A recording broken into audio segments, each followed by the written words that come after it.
So g'day, welcome back to Goomadee's Coins and Banknote. And you clicked on this video because you're interested in New Zealand coins. Well, in this video we're going through the first base metal coins that were issued for New Zealand, because in the previous two videos I went through the George V 50% silver, and then I made another video about the 50% silver issued by George VI.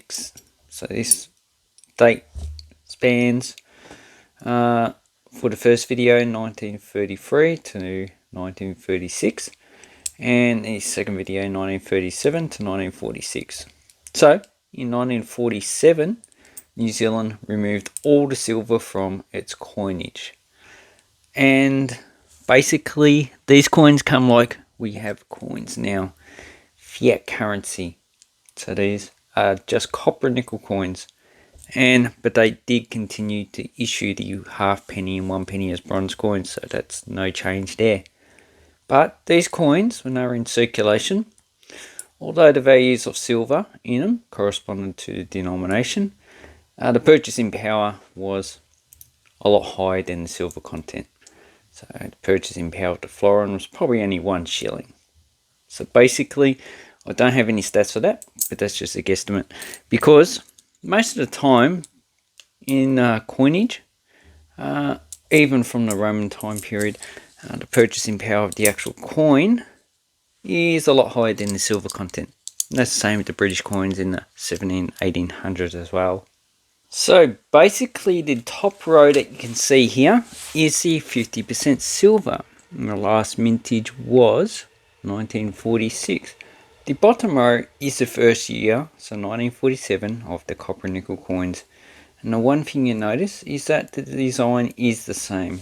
So some countries, like Australia, when we remove silver, obviously we decimalised, and we removed, changed the actual design. In New Zealand, they didn't do that. So it's also like the United Kingdom, they didn't do that. But some other countries, like the German 5 Deutschmark, they did change the actual design. I don't have the actual silver coin on me, but here's the actual 5 Deutschmark that was issued in copper nickel in 1975. So basically this is what they done, and I surmise that they done it because they did want to remove the silver coins from circulation, but they didn't want a disruption and a hoarding of the silver, which happened in Switzerland in 1968. So the half 1 and 2 franc was actually hoarded because the silver content went over face value. The 5 francs wasn't, because it was still lower, and that's why they issued copper nickel coins for Switzerland, because the silver price is just increasing too much. Okay, so as for the design, on the threepence it is 1.41 grams, and we're talking about the copper nickel coins here. We're not talking about the silver, because the silver content, silver weight and the copper nickel weight is the same for all the coins, so they would have had to change the thickness. Okay, so the threepence has the patu, so that is the wall club. The sixpence has the Hoya bird, so it's an extinct bird in New Zealand, used to exist on the North Island. Hopefully they can bring it back through cloning. The 1 shilling has the Maori warrior holding a te aha, so that's the actual long stick. It's a type of walk stick, when a lot of times it has a spear, but not all the time. Okay, the 1 shilling has the kiwi, and the 2.5 shilling has the coat of arms. So that's like the United Kingdom's half crown, which I know I've got some on the table somewhere. In Australia, we put the coat of arms on our florin. In the United Kingdom, they put the coat of arms on the 2 and 6pence as well. Okay, so here I have some from 1929. So that's the coat of arms of the United Kingdom on the half crown. Okay, so basically these are the designs and they're all pretty much the same until 1965, and in 1967 they actually changed over to decimal currency. We'll get to that, and these are some decimal coins of New Zealand. So now I don't have any half pennies from 1947, but this 1946 had 3,120,000, and 1947 had 2,726,400. And unless it is extremely fine, which you could probably pay about $5 for either of these coins. This one's almost uncirculated, it's probably about 10 to 15. Anything under EF, so very fine or whatever, is pretty much base metal value. You could probably sell very fine for like $1, but you probably will not be able to sell anything higher than that. Okay, the 1946, this one has the toy bird, so another indigenous bird of New Zealand. New Zealand's a bit boring because there are no snakes. That's just very sad. I like snakes. They taste delicious. Anyway, 1946 had a mintage of 6,720,000, so it's a pretty high minted coin. Really, only EF. Yeah, you could probably sell it for $5. Almost uncirculated, so this one's probably EF. Yeah, probably $10 to $20 for an uncirculated coin. 1947, 5.88 million. Yeah, so pretty much the same price. Okay, the 1947 coins are actually quite common because they minted a high number to replace the silver coins. So the 1947 Fruppens had 6.4 million. So unless it's really uncirculated, you're not going to get anything over $1. This one is pretty good, but still we're struggling to sell it for $5. So that's probably almost uncirculated. And we have some other coins. Oh, where did I put them? Damn. Okay, so here's my two other coins that I have. And you can see they don't really show where on the coins.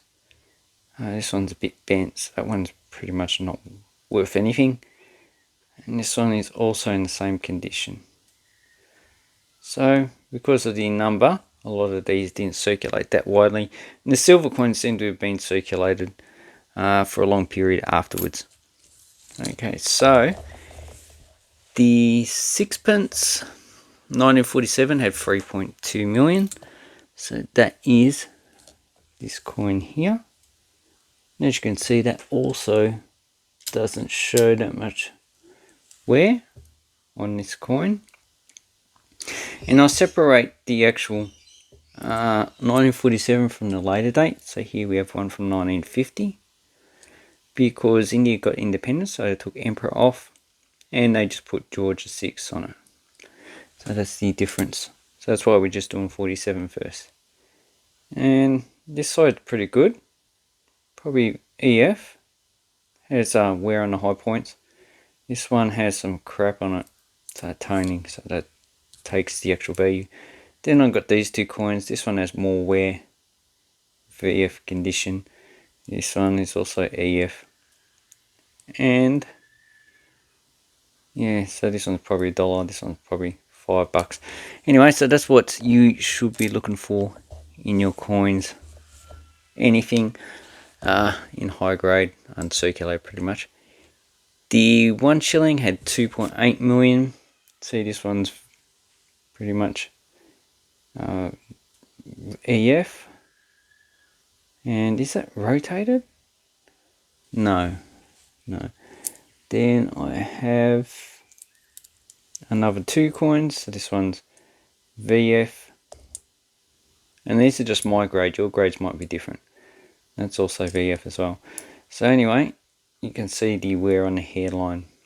and I like to use the actual clothing that he's wearing, because you can see the wear on those high points. It's less wear on this coin. And these are all designed by George Kruger Gray, who also designed Australian decimal coins. Pre-decimal coins, should I say. Stuart Devlin designed the decimal coins. Okay, the 1947 florin. Okay, this one is 2.5 million, and you can see these do show a lot of circulation wear. And the best one I have is this one, so the best grade is VF for that. And this one's probably lower grade VF, so that means very fine. Humphrey Paget. So that one should be easier for you to get as well. And the last one we have is the half crown. So this is the largest coin that's in circulation. It has 1.6 million. So unlike the George the 6 silver coins, this one is minted in higher numbers. And in this condition, you can pick them up for about $7 to $8. But in general, the average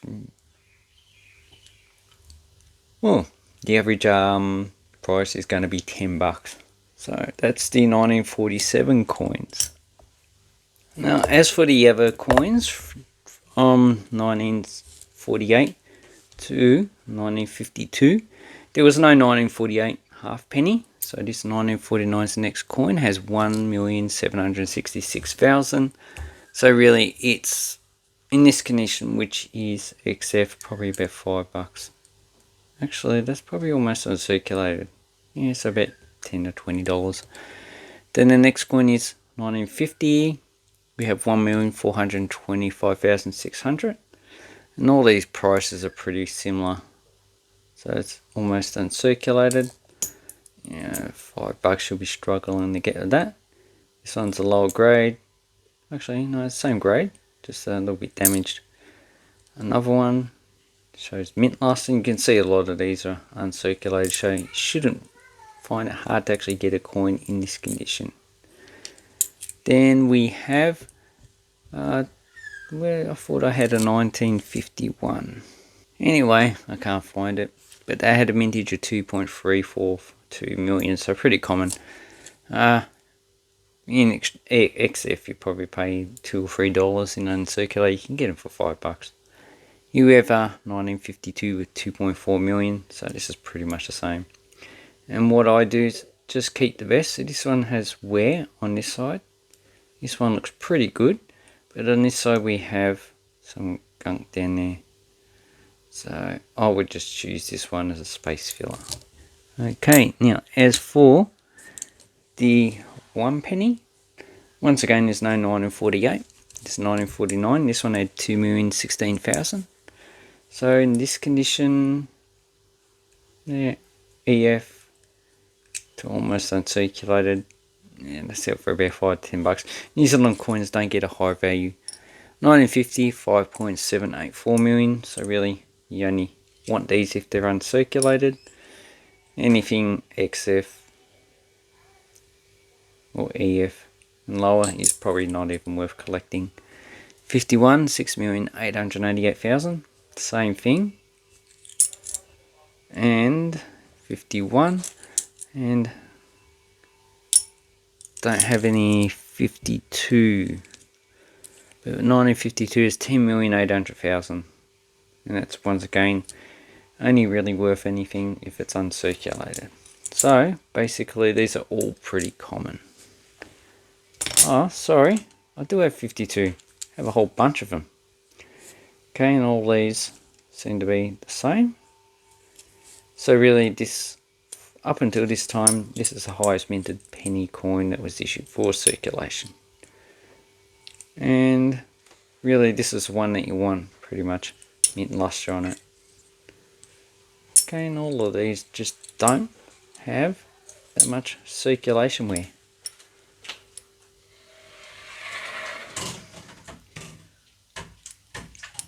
Okay, so that's basically it for those coins. Okay, now as for the footprints, I've got 3 of the 4 dates. So I've got 1948 with 4 million. So really this one only really good if it's uncirculated. 1950, that's what you want, 800,000. So you're probably paying, for Paul Gray one about $5 and upwards. 51, 3.6 million. So really, only this one in uncirculated is really good keep. 1952, that has 8 million, so it's a high vintage coin. So really, this one's pretty good, has some damage. But 1952, because of the high mintage, should be able to get it in an almost uncirculated grade, like these ones are. Anything below this, probably not really worth keeping. Unless it's a space filler, or it's a sentimental value. But realistically, you want a coin that is in this condition for any of these dates. That's pretty much uncirculated. Anyway, get on to the next denomination. And that is the sixpence. So 1948 that I have has 2 million. Yeah, so XF, very fine, probably $5. XF, yeah, $10, $20.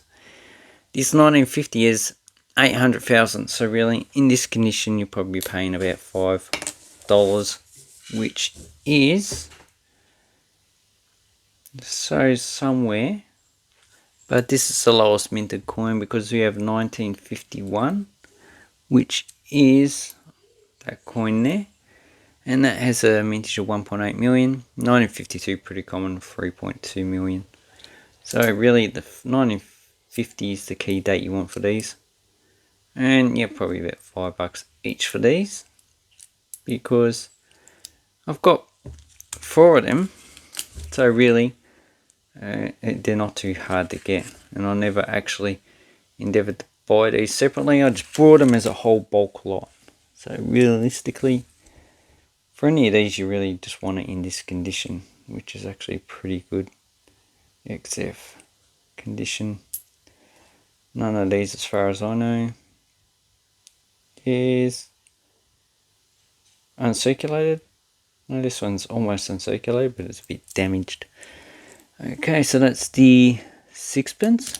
Then we have the next coin, which is the shilling. So we have 1948, 50, 51, and 52. So what are we looking for in these ones? This coin has actually been clean. You can just tell based on the actual comparison with the other coins. So the 1948 has a mintage of 1 million.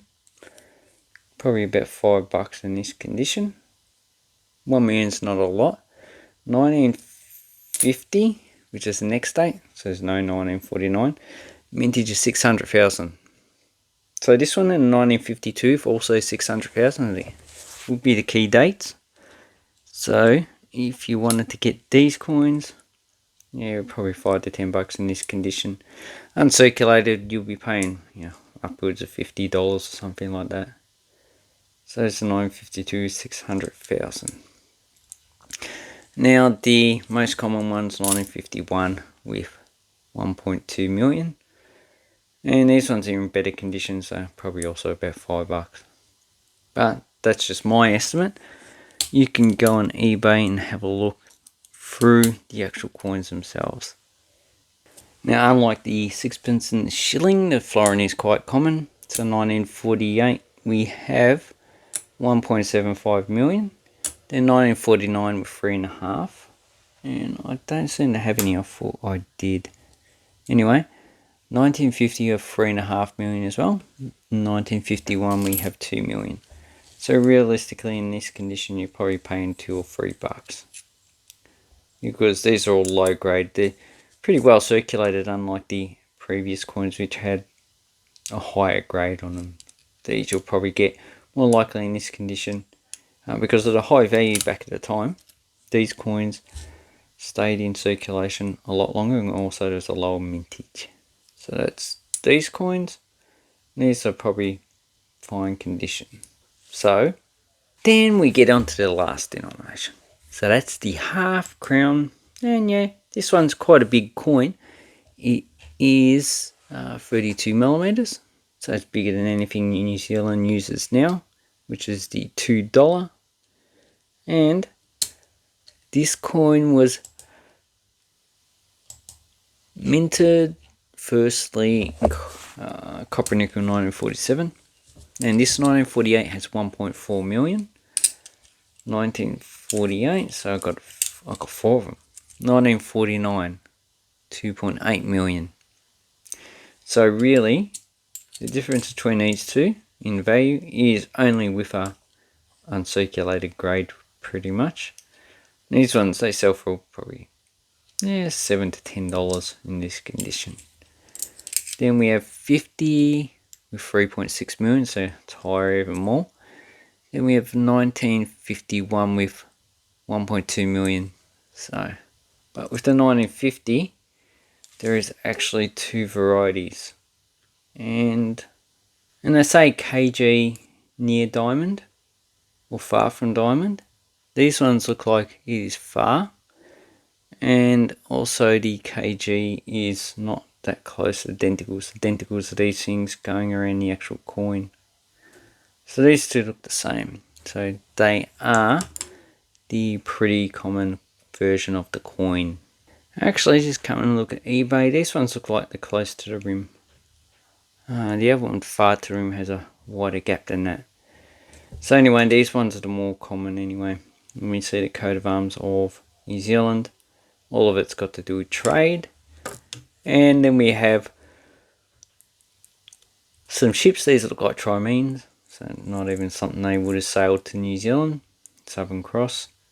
And so this is all white man stuff, pretty much. Anyway, with some Maori decorations around the side, an English crown. So I hope this helps you with your New Zealand coins. Not a bad series. Yeah, nothing to actually write home about. But, you know, if you're collecting New Zealand coins, this is information you need to know. So I hope this helps you. Have an awesome coin and banknote collecting time. And take care.